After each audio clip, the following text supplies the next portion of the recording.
But you can also use visualizations to draw pictures in your mind of word associations that can help you remember a whole host of things you're going to have to learn for school. This could be vocabulary words, names of people, scientific terms, foreign language terms. And again, the funnier and more creative the word association picture you come up with, the more likely you are to be able to remember what it is you need to remember.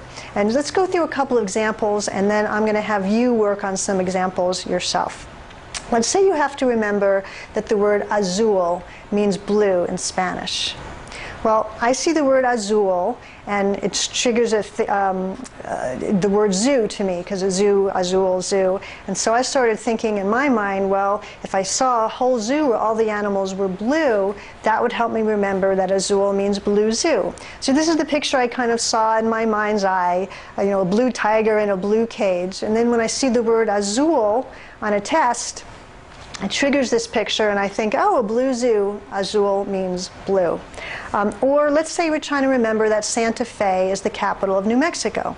Well, first I obviously thought Santa Fe, Santa. I got the image of Santa in my mind, and I thought I need a way of connecting Santa to New Mexico. And I thought, well, is there something that would remind me of Mexico? And one of the images that came to my mind was one of the big Spanish sombrero, Mexican sombrero. So I picture Santa wearing a Mexican sombrero, and then on the test when I see what is the capital of New Mexico, this picture comes to my mind, and I see Santa in the Mexican hat, and I think, ah, Santa Fe. When I'm going to ask you now to take a few minutes and try a few examples on your own, you don't actually have to draw the picture you're visualizing. I personally am a horrible drawer, and I don't really like it, so I just picture this in my mind unless I can get someone to make a PowerPoint slide for me. But you can draw it if you want. That's a further way of getting the image in your mind, but don't feel compelled to. If you just want to come up with something, that's fine.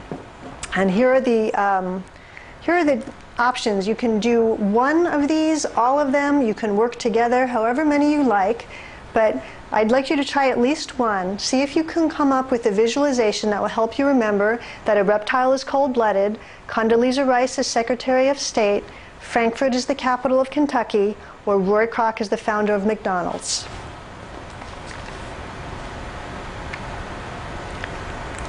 Okay.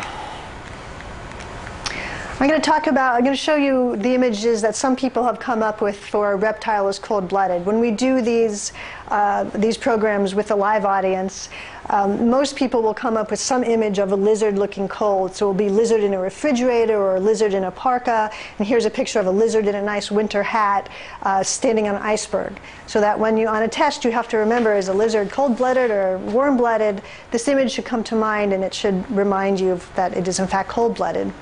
When we ask people to come up with visualizations to remember that Roy Kroc is the founder of McDonald's, they usually come up with some concept of a crocodile connected to either the McDonald's symbol, or a crocodile eating a Big Mac, or a crocodile as part of the Big Mac itself.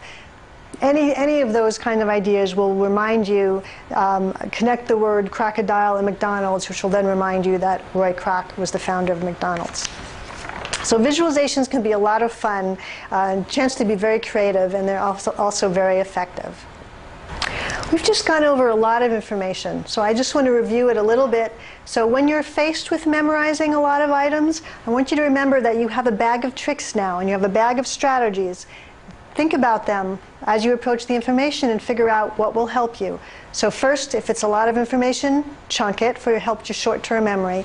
And then think about using acronyms, acrostics, focus of loci, rhymes or songs, or visualization. And remember, you have this toolkit now.